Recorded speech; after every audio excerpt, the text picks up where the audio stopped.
ఏంటి ఏరియాలో క్యాబులు బుక్ అవ్వట్లేదు, బుక్ చేసినా క్యాన్సిల్ అవుతున్నాయి. ఇతను ఎక్కడో చూసినట్టుంది.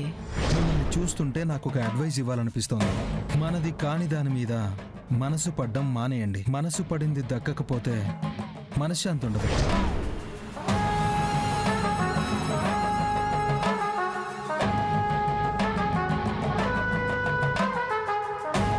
వీడు వాడే కదా ఆ రోజు ఊరికే నాతో గొడవ పెట్టుకున్నాడు. వీడి ఈగో మీద చావు దెబ్బ కొట్టాలి.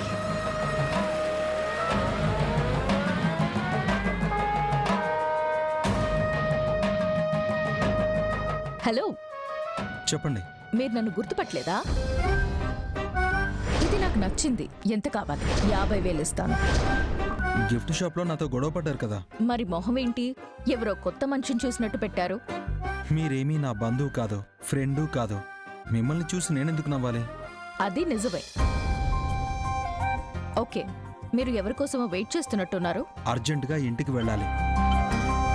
క్యాబ్ బుక్ చేస్తుంటే బుక్ చేసిన ప్రతి రైడ్ క్యాన్సిల్ అవుతుంది.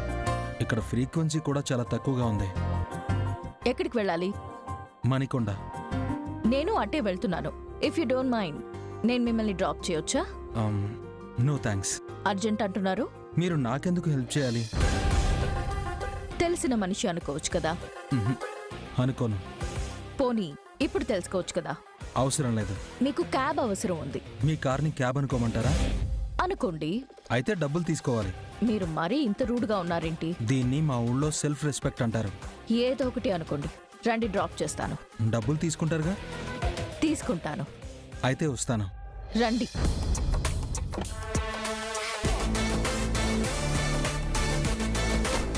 నీ తల పొగురు దించుతాన్రా.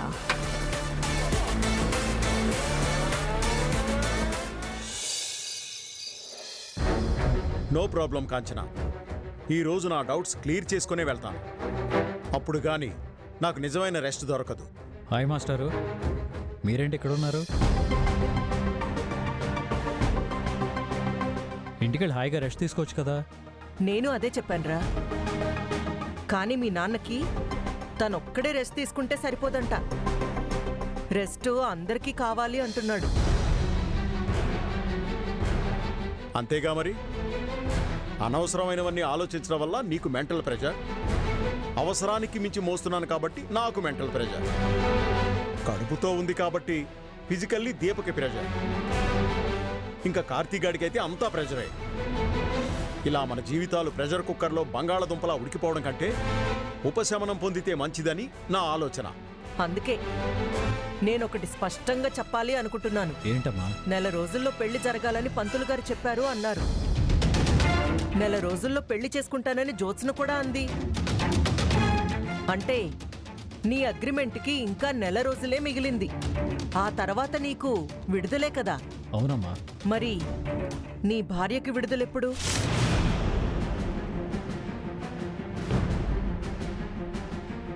తను వేరు నేను వేరు కాదు కదమ్మా. భార్యకి ఆనందాల్ని పంచాలి కానీ కష్టాలు కాదురా. బావా నేను ఒకటే కదా అత్తయ్య. కష్టమైన సుఖమైన కలిసే మోస్తాము. ఇప్పటికే నువ్వు బరువుని మోస్తున్నావు. ఈ అదనంగా మోసే బరువుని ఈ రోజే దింపేసుకో. రేపటి నుంచి నువ్వు ఆ ఇంటికి వెళ్ళొద్దు. బావ షరతులు నాకు వర్తిస్తాయి. జోష్న పెళ్ళయ్యే వరకు నేను వెళ్తాను. ఆ తర్వాత వెళ్ళవనే నమ్మకమేంటి? ఆ తర్వాత వెళ్లాల్సిన అవసరం ఏముంటుందమ్మా? ఏమో, మీకే అవసరాలున్నాయో నాకేం తెలుస్తుందిరా. నాకేమైనా చెప్తారా? నీ దగ్గర దాచేదే ఉంది. అయితే నీ భార్య ఇంటికి ఎందుకు వెళ్లాలో చెప్పరా. భర్తను వదలలేక. అయితే నీ భార్య కడుపులో పెరుగుతున్న బిడ్డకి ఏం జరిగినా పర్వాలేదా? బిడ్డను వీపు కట్టుకుని ఝాన్సీ లక్ష్మీబాయి యుద్ధం చేసిందని నువ్వు చిన్నప్పుడు నాకు చెప్పావు కదా. ఆడది తలుచుకుంటే బిడ్డను వీపు కట్టుకునే కాదు, కడుపును మోస్తూ కూడా యుద్ధం చేయగలదు. ఈ యుద్ధం ఎవరి కోసం రా? శాంతి కోసం. ఎవరికి శాంతి? చిన్న భిన్నమైపోయిన మన కుటుంబం కోసం. అందరి గొడవ నీకెందుకురా? ఇది నా ఫ్యామిలీ మాస్టారు. కుటుంబం అంటే భార్య పిల్లలు మాత్రమే ఉండరు. మనల్ని కన్నవాళ్ళు, మనకు పుట్టినవాళ్ళు, మన కోసం బతికేవాళ్ళు, మనతో బతికేవాళ్ళు, వీళ్ళంతా మన కుటుంబమే. అన్ని బరువులు నువ్వు మొయ్యొద్దు అంటున్నాను. ఇది బరువు కాదమ్మా, స్వార్థం. నా వాళ్ళంతా బాగుండాలనే స్వార్థం. నీ స్వార్థం నీకే ఆనందాన్ని మిగిల్చిందిరా. కొన్ని ఆనందాలు ఈ రోజు నాటిన గులాబీ మొక్కలాంటివి. दीदी तुम्हारा बर्थडे गिफ्ट हेडफोन पर बजट देख ले। Fast delivery. यार एक पार्टी ड्रेस चाहिए थी, फ्लोरल टाइप्स, नॉट टू महंगी। Keep showing. हर छोटी बड़ी shopping in style and budget on time तो Amazon. New season, huh? Let's get off to a fresh start. We should charge from the very first ball. Do we have everything we need? Big basket Everything you need. Hey, delivered now. పువ్వులు పూయటానికి కొంత time పడుతుంది. ఒరేయ్, నిన్ను చూస్తుంటే భయం వేస్తుందిరా. ఎందుకత్తయ్య? జ్యోత్స్న మనుషుల్ని సాధించే రకం. నెల రోజుల్లో పెళ్ళుంది. అది జరగచ్చు, జరగకపోవచ్చు. ఇప్పుడు సీఈఓ సమస్య. అదేం సమస్య కాదమ్మా. ఓ మంచి కుర్రాన్ని చూసి ఆ పోస్ట్లో అపాయింట్ చేయాలని అనుకున్నాం. కానీ దాంట్లో చిన్న మార్పులు జరిగేలా ఉన్నాయి. ఏ మార్పులు జరిగితే నీకెందుకురా? ఎవరు సీఈఓ అయితే నీకెందుకు? వాళ్ళు జ్యోత్స్నని సీఈఓ చేస్తారా లేదా బయట నుంచి తెచ్చుకుంటారా? అది వాళ్ళ ఇష్టం. నువ్వెందుకు కలగజేసుకుంటావు? వాళ్ళు అంటే ఎవరమ్మా? మీ అన్నయ్య, మీ నాన్న కాదా? వాళ్ళ కష్టం వస్తే నీకు బాధ కదా? నష్టాలు లాభాలు వాళ్ళని పడనివ్వరా. నన్నెందులోకి లాగొద్దు. ముందు మీరు మీ గురించి ఇప్పటి నుంచే ఆలోచించండి. నెల రోజుల తర్వాత మీరు కొత్త జీవితాన్ని మొదలు పెడతారు కదా. లేదా ఇలాగే ఈ నెల రోజుల్ని మరో సంవత్సరం సాగదీస్తారా? ఎందుకు బావని ఇప్పుడు నిందిస్తున్నావు? అసలు నిందించాల్సింది వీడిని కాదే, నిన్ను. వీడికంటే అది తాతగారిల్లు, మరి నీకంటే? నాకు తాతగారిల్లే. చెప్పవే, ఆ ఇంటికి నీకు ఏంటి సంబంధం? ఎందుకు నువ్వు ఆ ఇంటికి ఉచిత సేవలు చేయాలి? ఎందుకు నువ్వు మాటలు పడాలి? నీ భర్త అగ్రిమెంట్కి ఎక్స్పైరీ డేట్ వచ్చేసింది. మరి నీ ఉచిత సేవలకి ఎక్స్పైరీ డేట్ ఎప్పుడు?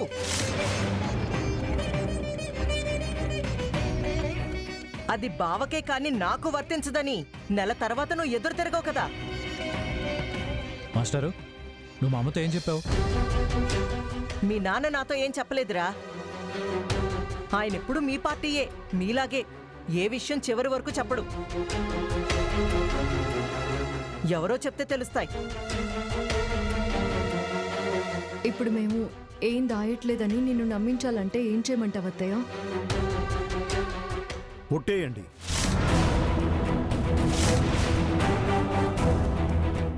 మీరు విన్నది నిజమే. జ్యోత్స్నకి పెళ్ళైనా పెళ్లి కాకపోయినా మీరు నెల రోజుల తర్వాత ఆ ఇంటికి వెళ్ళనని ఒట్టేయండి. మాస్టరు, ఒట్టు నాకు కాదు, మీ అమ్మకేయండి. అవునరా, అడిగింది మీ నాన్నే అయినా అది నా మనసులో మాట. మీరు ఒట్టుకి కట్టుబడతారు. మాటిచ్చారు కాబట్టి మనసు మార్చుకుని కడుపు వదిలించుకోకుండా బిడ్డతో ఇంటికొచ్చారు. మీరు ఇచ్చిన మాట కాపాడుకుంటారన్న నమ్మకం నాకుంది. మీరిద్దరూ నాకు మాట ఇవ్వండి.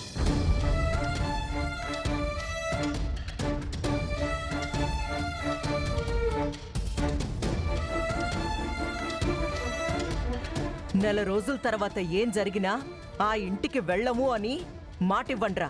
సీఈఓ ఎవరవుతారు, ఏం జరుగుతుంది అదంతా నాకు అనవసరం రా. నాకు మాటివ్వండి అంతే.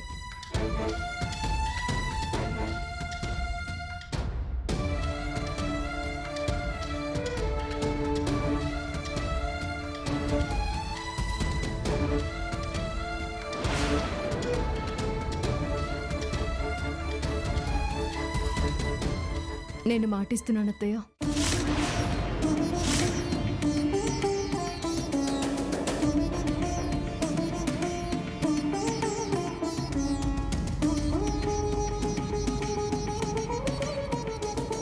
భార్య పర్మిషన్ ఇవ్వకపోతే మాట ఇవ్వడానికి చెయ్యి రాదేమో. 3 ముళ్ళు మెడకేస్తే భారీ అవుతుంది, మనసుకు వేస్తే మనలో సగం అవుతుంది. నాలో సగభాగానికి నా నిర్ణయం మీద అధికారం ఉంటుంది.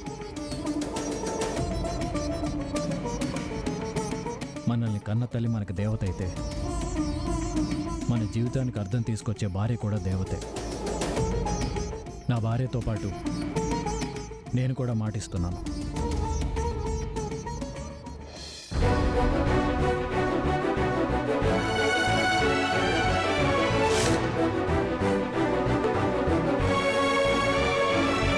ఇచ్చిన మాట మీద కట్టుబడి ఉండండి.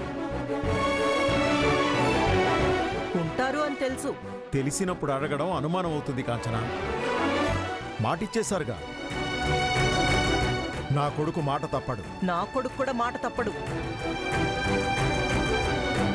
హా, ఇప్పుడు కాస్త మనశ్శాంతిగా ఉంది. చేయాల్సిందంతా చేసావు కదా, ఇప్పుడు అలాగే ఉంటుందిలే. ఈ ఒట్టికి నాకు ఏ సంబంధం లేదురా. అడవి తగలబట్టడానికి నాకు సంబంధం లేదు. నేను కేవలం అగ్గిపుల మాత్రమే గీశాను అన్నట్టుంది మాస్టారు. ఇక్కడే ఉంటే మీరు నన్ను నిందించేలా ఉన్నారు. నేను వస్తాను కాంచన. ఎలా వెళ్తారు? నేను డ్రాప్ చేస్తాను. ఇప్పుడే కదరా నా మీద అరిచావు. అరుచుకున్నా కొట్టుకున్నా నువ్వు మా నాన్నవే కదా. రాసుకున్న అగ్రిమెంట్కి ఎక్స్పైరీ డేట్ ఉంటుంది కానీ రక్తబంధాలకి ఎక్స్పైరీ డేట్ ఉండదు మాస్టారు. ఈ మంచితనమేరా కొందరు కలుసైపోయింది. మాటిచ్చారు కదా, నెల రోజులే. ఆ తర్వాత మన కళ్ళ ముందే ఉంటారు.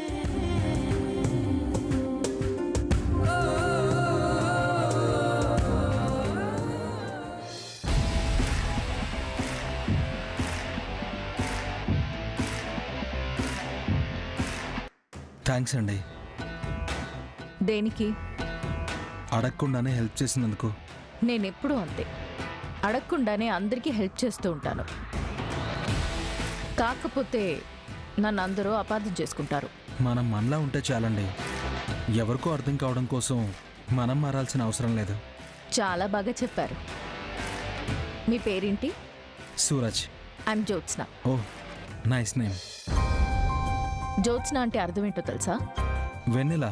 నా మనసు కూడా అలాంటిదే. మీరేం చేస్తుంటారు? మనసుకు నచ్చిన పని చేస్తూ ఉంటాను. అంటే ఎలాంటి పనులు మీ మనసుకు నచ్చుతాయి? నేను చేసేవే. ఈడికి ఈగో మామూలుగా లేదుగా. ఇప్పుడు పొగరు మొత్తం దించుతాను చూడు.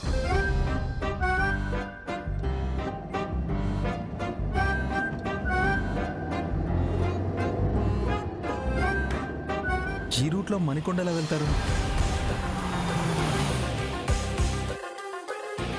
ఏంటి, మీరు మణికొండ వెళ్ళాలా?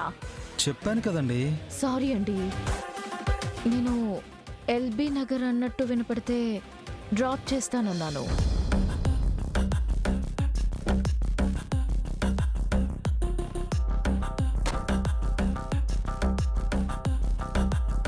అయ్యో, చాలా లాంగ్ వచ్చేసినట్టున్నాము.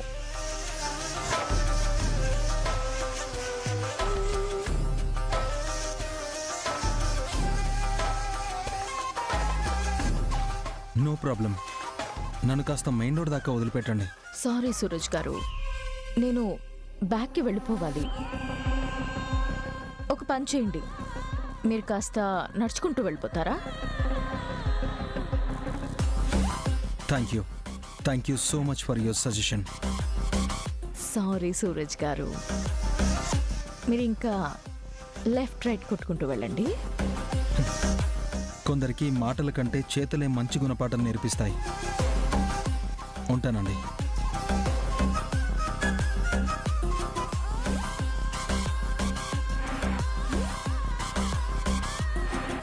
ఆ రోజు గిఫ్ట్ షాప్లో నాతోనే ఆర్గ్యూ చేశావు కదా, మళ్ళీ లైఫ్లో నా జోలికి రావు.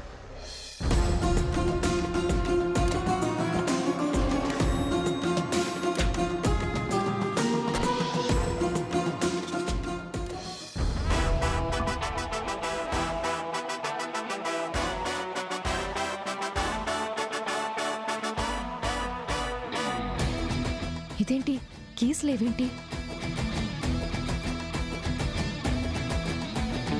అరే, మొబైల్.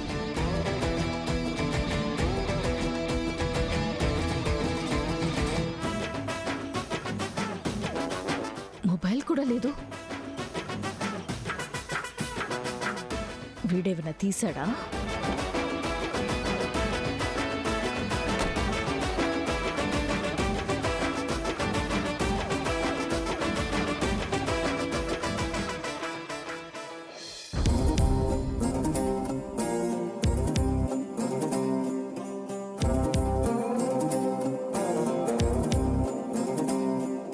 ఏమైపోయాడు? ఇప్పుడే కదా వెళ్ళాడు.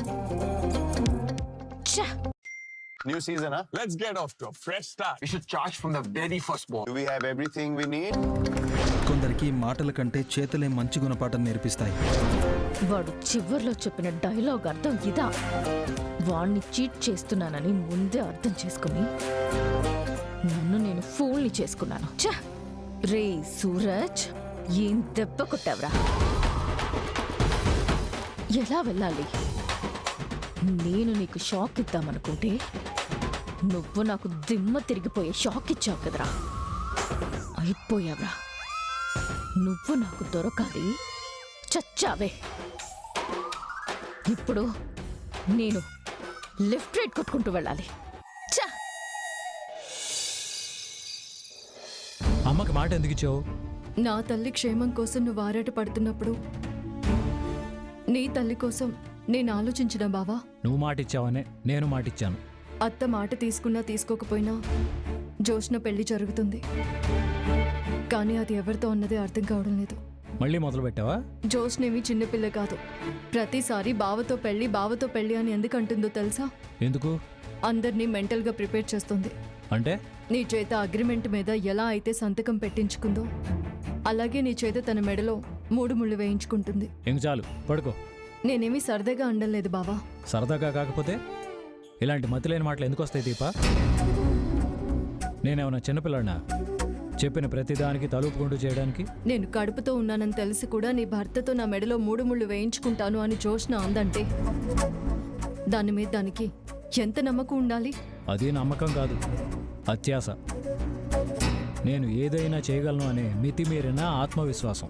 జోష్న ఏదో పెద్ద ప్లాన్లోనే ఉంది. ఉండని మరదలా. అయినా ఈ తాటాకు చప్పుళ్ళకి నువ్వు బెదిరిపోవడం ఏంటి? ఆవిడగారికి ఉప్పుగంతులన్నీ పెళ్ళయ్యేంత వరకే. ఆ వచ్చేవాడు దీన్ని భరించగలడంటావా? దేవుడు మంచోడు మరదలా. ఈ తెక్కల దానికి ఓ తెక్కలోనే జతేస్తాడు. నువ్వెలా వెతికి పట్టుకుంటావు? ఏమీ అవసరం లేదు. పెద్ద మేడం గారికి కళ్యాణ గడియలు దగ్గర పడ్డాయంటే వాడే వెతుక్కుంటూ వస్తాడు. అనుకోకుండా కలుస్తాడు, 3 ముళ్ళు వేస్తాడు, మొగుడవుతాడు. అంత గొప్ప ఘనకార్యం చేసే మహానుభావుడు ఎక్కడున్నాడో ఏంటో.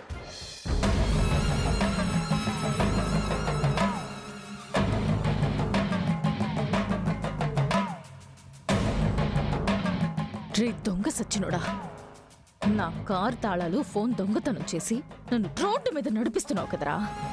నీ మీద పోలీస్ కంప్లైంట్ పెడతాను. 5-6 కేసులు పెట్టి జైల్లో వేస్తాను. ఇక్కడ క్యాబ్ సర్వీస్ కూడా లేదేంట్రా? అన్నీ లిమిటెడ్ గానే ఉన్నాయి. అమ్మయ్య, ఆటో వస్తుంది. Auto auto auto auto stop stop. Driver, Jubilee hills కి పోనివ్వు, ఎంతైనా పర్వాలేదు. మీరు ఇస్తారమ్మా, మిమ్మల్ని ఎక్కించుకోవడానికి సార్ ఒప్పుకోవాలి కదా. ఎవరా సార్? ఈయనే ఆ సారు.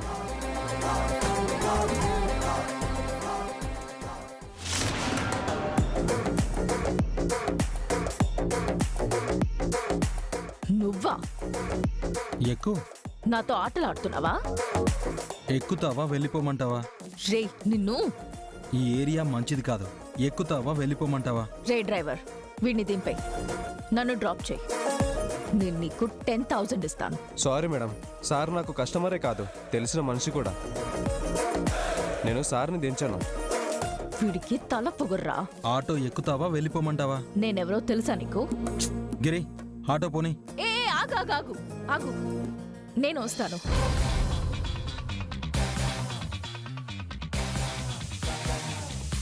నీ సంగతి తర్వాత చెప్తాను. సైలెంట్ గా కూర్చోండి, లేకపోతే దిగిపోండి. నేనంటే ఏంటో నీకు గుర్తుండిపోయేలా చేస్తాను.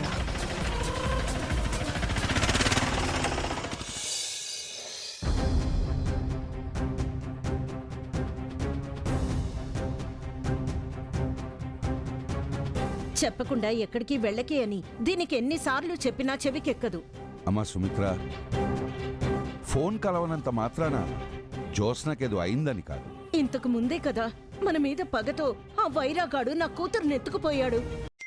New season, huh? Let's get off to a fresh start. Sumitra, వైరాగాడు ఎక్కడో దాక్కున్నాడు. వాడి కోసం పోలీసులు తిరుగుతున్నారు. ఇకపోతే జ్యోత్స్న ఫోన్ లిఫ్ట్ చేయకపోవడానికి ఏదో అయింది అనుకోవడానికి సంబంధం లేదు. ఒకవేళ కార్తీక్ ఏమైనా తెలుసుంటుందేమో, అడుగుతానండి.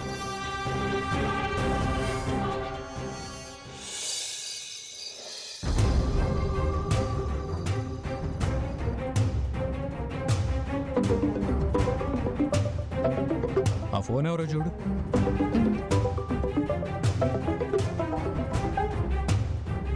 మా నాన్న లిఫ్ట్ చేసి ఏంటో అడుగు. చేసింది నీకు, నువ్వే మాట్లాడు. ఫోన్స్ వేరైనా మన ఇద్దరం ఒకటే కదా. ఏమో అల్లుడికి మామగారికి ఏం సీక్రెట్స్ ఉన్నాయో. నీకు తెలియని సీక్రెట్లేం లేవమ్మా. లిఫ్ట్ చేయి, మాట్లాడతాను. అయితే బావ నిజాయితీకి అగ్ని పరీక్ష. నువ్వు ఏ పరీక్ష పెట్టినా నేనే గెలుస్తాను. చూద్దాం. కార్తీక్, జ్యోత్స్న అక్కడికి వచ్చిందా? జ్యోత్స్న ఎక్కడికి రాలేదు మావయ్య. ఎక్కడికి వెళ్ళిందో తెలుసా? ఏమైంది? దాని ఫోన్ పనిచేయట్లేదురా. దానికి ఏమైందో అని మీ అత్తయ్య ఏడుస్తుంది. తనేమన్నా చిన్నపిల్ల ఫోన్ కలవట్లేదని కంగారు పట్టడానికి. ఫ్రెండ్ ఇంటికి వెళ్ళి ఉంటుంది. ఒకసారి పారుని అడగండి, ఎక్కడికి వెళ్ళిందో చెప్తుంది. పిన్ని కూడా ఇక్కడే ఉంది, తనకేం తెలియదండిరా. నాకు తెలుసని చెప్తున్నాడా? ఒరే కార్తీక్, జ్యోత్స్న ఎక్కడికో పోయిందిరా. అత్తయ్య, పారిజాతం, ఎప్పుడేం మాట్లాడాలో తెలీదా నీకు? కార్తీక్, నీకు పరిస్థితి అర్థమైంది కదా. జ్యోత్స్నకేం కాదని చెప్తున్నా మీ అత్తయ్య భయపడుతుంది. జ్యోత్స్నకి నేను ఫోన్ చేస్తాను. అత్తనే టెన్షన్ పడద్దని చెప్పమావయ్యా. అలాగేరా. చెప్పాను కదా, ఈ మతిలేని మనిషి కుదురుగా ఉండదు. మా అమ్మ నాన్నల్ని ప్రశాంతంగా ఉండనివ్వదు. మళ్ళీ ఏదో ప్లాన్ చేసింది. దీన్ని దీపా, మనం ఇప్పుడు చేయాల్సింది ఈ తలతెక్క మరదలు ఎక్కడుందో కనిపెట్టడం. ఫోన్ కూడా పనిచేయట్లేదంటే ఎక్కడికి వెళ్ళి ఉంటుంది? అక్కడ మా అమ్మ పరిస్థితి ఏంటో. ముందు మనం జ్యోత్స్న ఎక్కడికి వెళ్ళిందో తెలుసుకోవాలి. ఎలా తెలుసుకుంటాం? ఎలా తెలుసుకోవాలి?